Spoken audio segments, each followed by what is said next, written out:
இந்த மாதிரி த்ரில்லர் படங்களில் நம்ம வந்து ஆண்களை தான் கதாநாயகனா பார்த்துருக்கோம். அதாவது ஆன்டி ஹீரோவா பார்த்துருக்கோம். முதல் தடவையாக 2 பெண்கள், அதுவும் வந்து தண்ணி அடிக்கிற பெண்கள், சிகரெட்டு குடிக்கிற பெண்கள் நமக்கு தமிழுக்கு கொஞ்சம் புதிராக தான் இருக்குது. அது ஓப்பனிங்கும் எண்டும் சோனியா அகர்வாலும் வனிதா விஜயகுமாரும் மிரட்டுன்னு மிரட்டிட்டாங்க. படம் முழுக்க வர்றாங்களோ இல்லையோ முதல்லையும் கடைசிலையும் வந்து அந்த ஃபுல்ஃபில் பண்ணிட்டாங்க.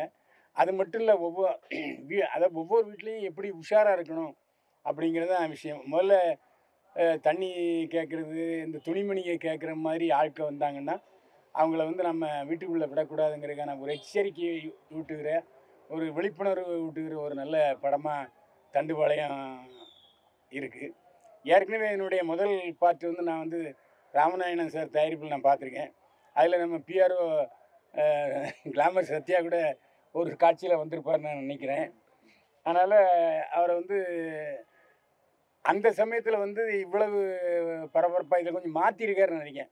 இந்த இன்ஸ்பெக்டர் அவர் சகோதரர் டைகர் டைகர் வெங்கட் அவர் கொஞ்சம் அவரை முக்கியப்படுத்தணுங்கிறதுக்காக கொஞ்சம் அவர் இந்த சிப்பாய் மாதிரி நடந்து வர்றதெல்லாம் கொஞ்சம் வித்தியாசமாக இருக்குது. ஆனால் அவரையும் கடைசியில் சாவடிச்சிடுறாங்க. இதில் நிறைய கன்னட நடிகர்கள், முக்கியமான நடிகர்கள் நடிச்சிருக்காங்க. அது இல்லாமல் சுமா ரங்கநாத், அப்புறம் பூஜா, இவங்களும் நல்லா பண்ணியிருக்காங்க. இதில் வந்து ஹீரோயின்ஸ் வந்து எவ்வளவு வல்கராக காட்ட முடியுமோ அந்த அளவுக்கு வல்கராக காட்டியிருக்காங்க. ஒவ்வொரு சீனும் வந்து இதில் முக்கியமான விஷயம் என்னென்னா, நான் சில படங்களில் தூங்கிடுவேன். படம் போர் அடிச்சுன்னா. இந்த படம் தூங்க வைக்கலை. ஏன்னா பரபரன்னு விறுவிறுன்னு போயிட்டுருக்கு. ஆனால் ஒரே ரிப்பீட்டடாக அந்த தண்ணி கேட்டு வீட்டுக்குள்ளே போகிறது மட்டும் கொஞ்சம் நெருடலாக இருந்தது. மற்றபடி அந்த நாய் வந்து குலைக்கிறது இதை வந்து தப்பாக எடுத்துக்கலைங்கும்போது அது கொஞ்சம் கஷ்டமாக இருக்குது. ஏன்னா நாய் ஏன் குலைக்குதுன்னு எல்லாருமே வீட்டில் யோசனை பண்ணுவாங்க. ஆனால் நான்லாம் வீட்டில் நாய் வளர்க்குறதுனால அது கொஞ்சம் ஏதோ நெருடலாக தெரிஞ்சுது. மற்றபடி அந்த கொஞ்சம் ஜவ்வாக இருக்கிற நேரத்தில் ஒரு செக்ஸு டான்ஸை போட்டு தூக்குன்னு தூக்கிட்டாங்க. அதான் உண்மை. ஏன்னா சோனியா அகர்வால், வனிதா விஜயகுமாரை விட அது ஒரு தூக்கலாக இருந்துச்சு அந்த டான்ஸு. அந்த டான்ஸை ரசிக்கிற அதேமாதிரி ஒவ்வொரு கட்டத்துலேயும் வந்து ரேப் அண்டு மேடருங்கும்போது ரேப் வந்து அந்த ஆண்கள் செய்கிறாங்க. அது மட்டும் இல்லாமல் அந்த கழுத்தெடுத்து கொள்றதெல்லாம் வந்து சுமா ரங்கநாத்லாம் வந்து ஒரு வித்தியாசமாக. ஏன்னா ஏற்கனவே ஏவிஎம் படத்தில் விஜயகாந்த் ஹீரோயினை நடித்த சுமா ரங்கநாத்தையும் நான் பார்த்துருக்குறேன். இதுலேயும் பார்த்துருக்குறேன். ரொம்ப வித்தியாசமாக இருக்குது. இப்போ சமீபத்தில் வந்து த்ரில்லர் படங்கள்லாம் வேறு மாதிரி ஒரு சஸ்பென்ஸாகவே கொண்டு போவாங்க. இதில் அந்த சஸ்பென்ஸே இல்லாமல் இதான் நாங்கள் எடுக்க வேண்டிய படம், இதான் பார்க்க வேண்டியதுன்னு சொல்லி ஒரு செக்ஸு பேஸ்டு த்ரில்லர் சப்ஜெக்ட் இது. எல்லாருமே பார்த்து ரசிக்கலாம். அதில் எந்த சந்தேகமே இல்லை. ஏன்னா விறுவிறுப்பாகவும் பரபரப்பாகவும் ரொம்ப த்ரில்லிங்காக போயிட்டுருக்கு. சில படங்கள் என்ன கொஞ்சம் அந்த கழுத்தை இருக்கிறது, அந்த ரேப்பிங் சீன்லாம் கொஞ்சம் சின்ன பிள்ளைங்க பார்த்து கொஞ்சம் பயப்படுற மாதிரி இருக்குது. அதனால் இது அதாவது வயது வந்தவர்களுக்கு மட்டும் படம்னு நினைக்கிறேன். அப்படி தானே? அதனால் அந்த விஷயத்தில் அதேமாதிரி திருநங்கையும் வந்து வில்லியாக காமிச்சிருக்காங்க. சரி. ஆனால் நம்ம ஆட்களை நிறைய பேர் பயன்படுத்தியிருக்காங்க. நம்ம பத்திரிகையாளர் கூட ஒரு சீனில் வந்துட்டு அந்த போலீஸ்காரரை சாவுறாரு. மற்றபடி படம் சிறப்பாக இருக்குது. அதாவது ஒரு சராசரி மக்கள் வந்து ரிப்பீட்டாக வந்து வர்றதுக்கு வாய்ப்பு இருக்குது. ஏன்னா இப்போ வந்து கோடை விட்டுட்டு பள்ளிக்கூடம் திறக்கிற நாள். இது ஒரு 10 நாளைக்கு முன்னால் வந்துருந்தால் இன்னும் ரிப்பீட்டட் ஆடியன்ஸ் நிறைய பேர் வருவாங்க. தமிழுக்கு இது ஒரு புதுசான படம் தான். அதாவது தண்டுபாளையம்ங்கிறது எல்லாரும் நினச்சே வருவாங்க. என்னென்னா கிராமத்து சப்ஜெக்ட் போல் நினச்சி வருவாங்க. அதாவது உள்ளே வரும்போது ஏதோ ரவா லட்டு நினச்சி வருவாங்க. உள்ளே போன பிறகு தான் தெரியுது ஒரே ரத்த களரியாக படம் இருக்குது. அதாவது வயதுக்கு வந்தவர் பார்க்க வேண்டிய கண்டிப்பான படம். நல்லா இருக்குது படம்.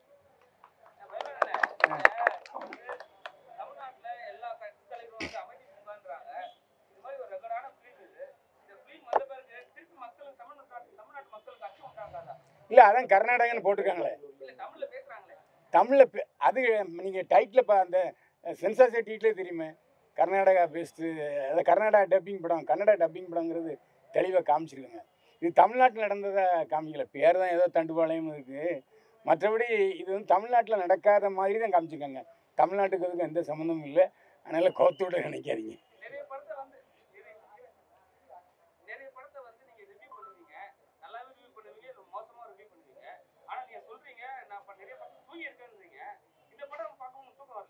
தூக்கம் வரல. தூக்கம் வந்த நேரத்தில் அந்த பாட்டு வந்துச்சு, இந்த செக்ஸ் பிரான்ஸ். அதனால் எழுந்திரிச்சிட்டேன்.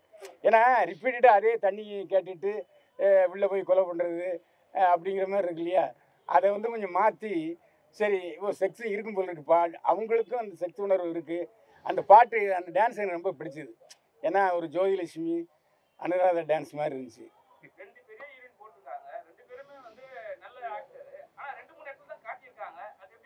இல்லை இல்லை, எல்லா இடத்துலையும் காட்டியிருக்காங்க. சரியா நீ பார்க்கல. ஓ, நம்ம அது வந்து தமிழுக்காக சேர்க்கப்பட்டு நினைக்கிறேன். அப்படிதான் நினைக்கிறேன். ஏன்னா கன்னடத்தில் இருக்குமா? ஏன்னா அது சாப்டர் 2 இருக்கு, இது கண்டினியூ ஆகும். இல்லை, இது எத்தனை இடத்தாலும் ஓடும். ஏன்னா அதே பேஸ் தான். ஏன்னா தண்டுபாளையம்னு ராமநாதன் சார் பார்த்ததுலேயே இதே தான் இருந்துச்சு. என்ன அதில் அதை விட இது கொஞ்சம் பெப்பு அதிகமாகவும் செக்ஸ் அதிகமாகவும் இருக்குது, அவ்வளோதான் விஷயம். நான் குறைய சொல்லியிருக்கேன், நீ கவனிக்கலை. இல்லை இல்லை, நான் குறைய சொல்லியிருக்கேன். நான் குறை சொல்லியிருக்கேன். தூக்கம் வந்த நேரத்தில் பாட்டு வந்துச்சுன்னு. ஆமாம். இல்லை, அது காரணம் வந்து இல்லை இல்லை இல்லை, அது நீங்கள் தான் வாங்குகிற வழக்கம், நான் வாங்குகிற வழக்கம் இல்லை. ஏன்னா நான் இயல்பாக உள்ள விமர்சனத்தை நான் சொல்லியிருக்கேன். ஏன்னா இது நான் என்ன பேச போகிறேனோ அதைத்தான் நான் சொல்லியிருக்கேன். இல்லை மாறுபட்டதுன்னா நான் அப்படியே ஓடிப்பேன். இந்த படம் எனக்கு வந்து ஒரு மாதிரி ரொம்ப எனக்கு பிடிக்காமல் இருந்தது, போர் அடிச்சுன்னா நான் சொல்லாமலாம் ஓடிருப்பேன். அது உங்களுக்கே தெரியும். நான் அதாவது விமர்சனத்துக்கு அப்பாற்பட்ட படங்களுக்கு வந்து நான் கேள்வியே கேட்க மாட்டேன். அது உங்களுக்கு புரிஞ்சுருங்க. நினைக்கிறேன். இன்றைக்கி தண்டுபாளையம் ஒரு படம் பார்த்தோம். இயக்குனர் டைகர் வெங்கட் அவர்கள், அவர் தான் ப்ரொடியூசரு, அவர் தான் இயக்குனர். நிறைய அந்த பேப்பரில் நியூஸாக கேள்விப்படுற விஷயம், ஒரு டீமாக வந்து வீட்டுக்குள்ளே பூந்து கொள்ளடிக்கிறது. அது அடிக்கடி நம்ம செய்தி பேப்பரில் பார்ப்போம். நிறைய விட நம்ம தமிழ்நாட்டில் நிறைய நடந்துருக்கு. ஒரு தண்ணி கேட்குற மாதிரி, ஹெல்ப் கேட்குற மாதிரி, இந்த வீட்டுக்குள்ளே பூந்து ஒரு நகைக்காக கழுத்து இருக்கிறது, ஒரு தோடுக்காக காது இருக்கிறது, என்ன சொல்ல போகிறோமா, நகைக்காக கழுத்து இருக்கிறது, நகைக்காக கொலை பண்ணுறது, ஒரு ரேப்பு, இந்த மாதிரி ஒரு நிறைய கேள்விப்படுறோம்.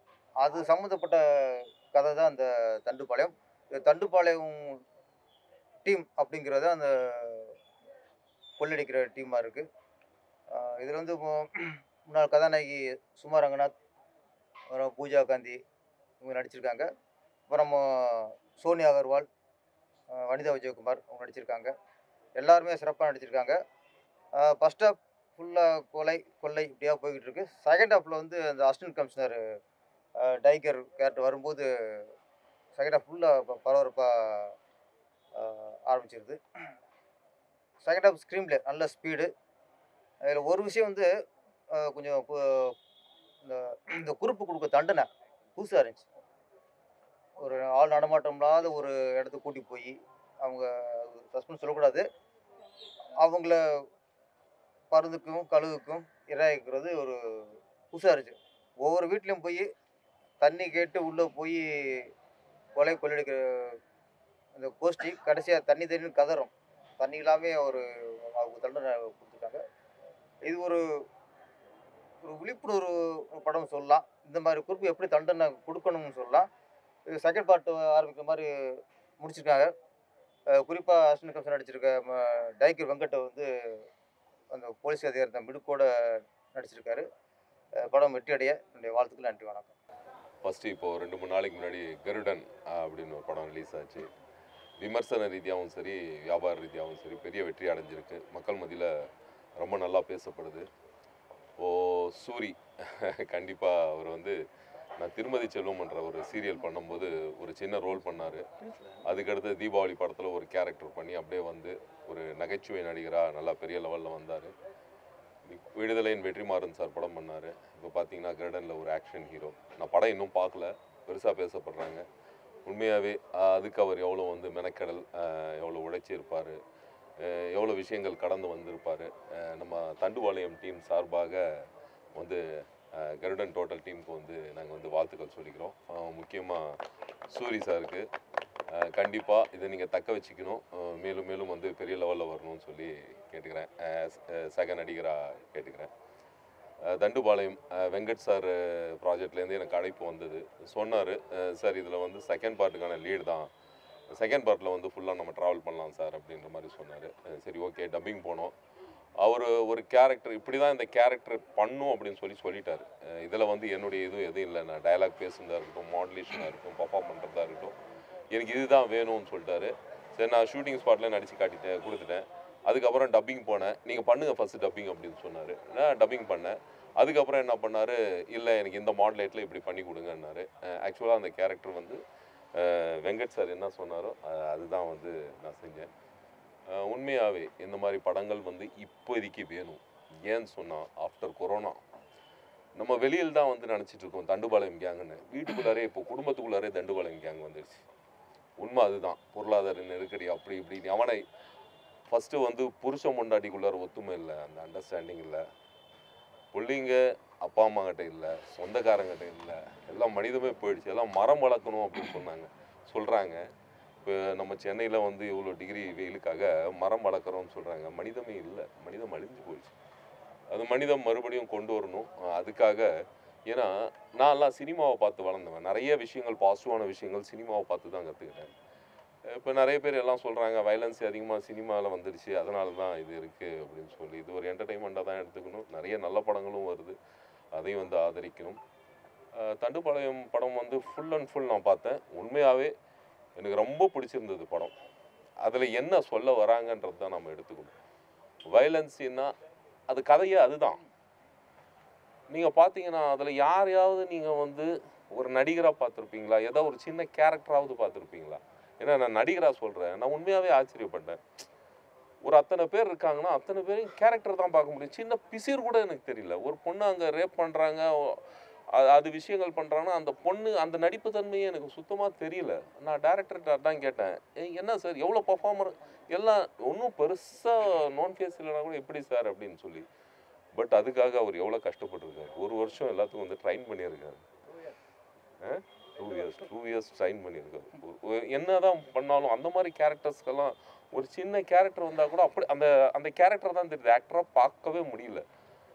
இது வந்து ஒரு அவேர்னஸ்க்கான படம். அவங்க எப்படி பண்ணுறாங்க, எந்தெந்த ரீதியாக வராங்க, அவங்க மாட்டிக்கிட்டா அவங்களுக்கு யார் யார் ஹெல்ப் பண்ணுறாங்க, இவங்கள வச்சு அது என்ன பண்ணுறாங்க, எல்லா விஷயங்களும் தத்துரூபமாக வந்து ஒரு கண்ணு முன்னாடி வந்து பார்த்த மாதிரி இருந்தது. ஒரு படமாக தெரியல. கண்டிப்பாக வந்து இது வந்து அடல்ட் ஃபிலிம் தான். கண்டிப்பாக வந்து குழந்தைங்கள் வந்து 13 வயசுக்கு மேலே 18 வயசுக்கு மேலே பார்க்க வேண்டிய படம். கண்டிப்பாக இந்த படங்கள் வந்து இந்த படத்தை வந்து எல்லாரும் பார்க்கணும். இது ஒரு அவேர்னஸ்க்கான படம். கண்டிப்பாக வந்து உங்கள் ஆதரவு இல்லாமல் இந்த படம் பெரிய லெவலில் வந்து வெற்றி அடையாது. இந்த படத்தில் என்ன சொல்லியிருக்கோ அதை கண்டிப்பாக எழுதுங்க. இந்த டீமுக்கு வந்து ஆதரவு கொடுங்கன்னு சொல்லி கேட்டுக்கிறேன். நன்றி, வணக்கம். எல்லாருக்கும் வணக்கம். நான் லக்ஷ்மி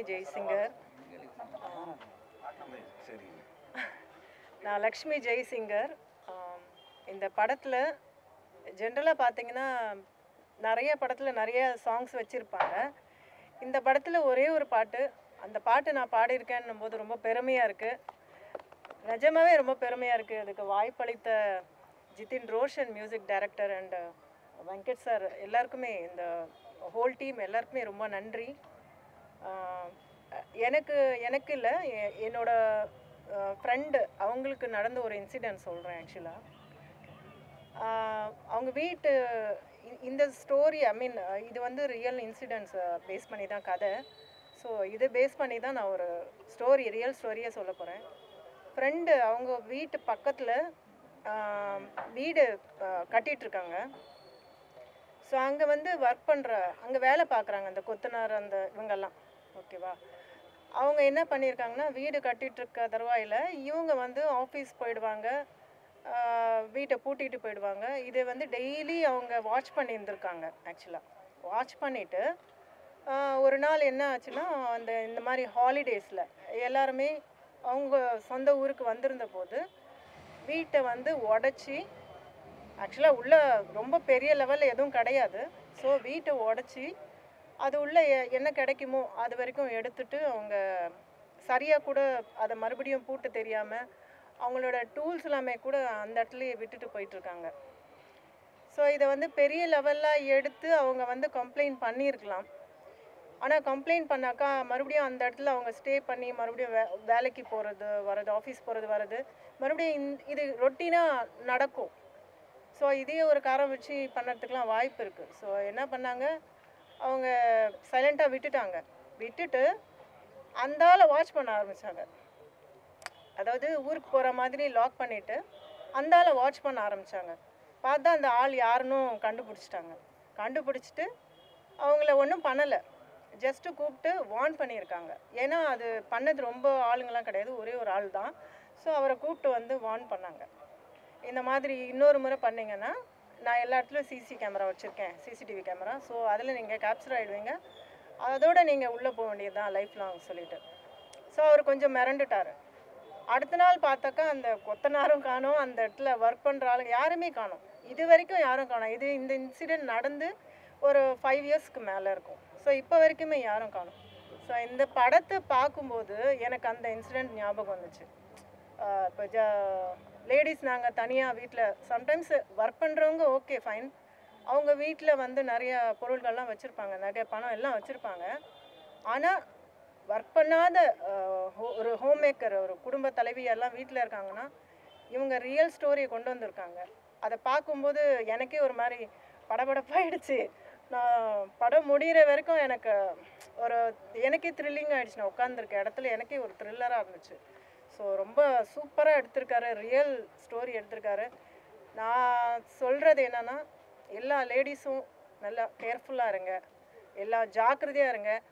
ஒன்ஸ் ஒரே ஆளை வந்து ரிப்பீட்டடாக நீங்கள் வந்து ஒரு 4 முறை அவங்கள பார்க்குறீங்கன்னா அவங்க மேலே நீங்கள் ஒரு கண்ணு வைங்க. அதுதான் நான் சொல்ல முடியும். ஏன்னா அவங்க வந்து உங்களை வாட்ச் பண்ணுறாங்கங்கிறது உங்களுக்கு லேட்டராக தெரியும், அப்போ நீங்கள் அலர்ட் ஆகலாம். ஸோ இந்த கதையில் பார்த்த வரைக்கும் யாரும் அந்த ஒரு எடுத்தோடனே உள்ளே வந்து தண்ணி கேட்டு உள்ளே வந்து அந்த மாதிரி அட்டாக் பண்ணுறது மாதிரி இருக்கு இல்லையா. ஸோ நம்மளும் ஜாக்கிரதையாக இருக்கணும். நம்ம வீட்டில் இருக்கவங்களும் கொஞ்சம் உஷாராக இருந்தாங்கன்னா இந்த மாதிரி ஒரு இன்சிடெண்ட்டை அவாய்ட் பண்ணலாம், தடுக்கலாம். முடிஞ்ச அளவுக்கு அவங்கள வந்து நம்ம தைரியமாக அவங்க மேலே கம்ப்ளைண்ட் கொடுத்து அவங்களுக்கு ஏதாவது நடவடிக்கை எடுக்கிறதுக்கு நம்ம முயற்சி பண்ணலாம். இதெல்லாம் தான் இந்த படத்தில் நான் பார்த்த வரைக்கும் நான் கற்றுக்கிட்டது. ஸோ எல்லோரும் படம் தியேட்டரில் வந்து பாருங்கள், உங்களோட ஆதரவை கொடுங்க. ஏன்னா ரொம்ப பெரிய ஒரு எஃபோர்ட் போட்டு இந்த படத்தை தயாரிச்சிருக்காங்க. ரொம்ப சூப்பராக இருக்குது. உங்கள் எல்லாரோட சப்போர்ட்டும் எங்கள் மொத்த டீமுக்கும் வேணும்னு நான் கேட்டுக்கிறேன். Thank you so much.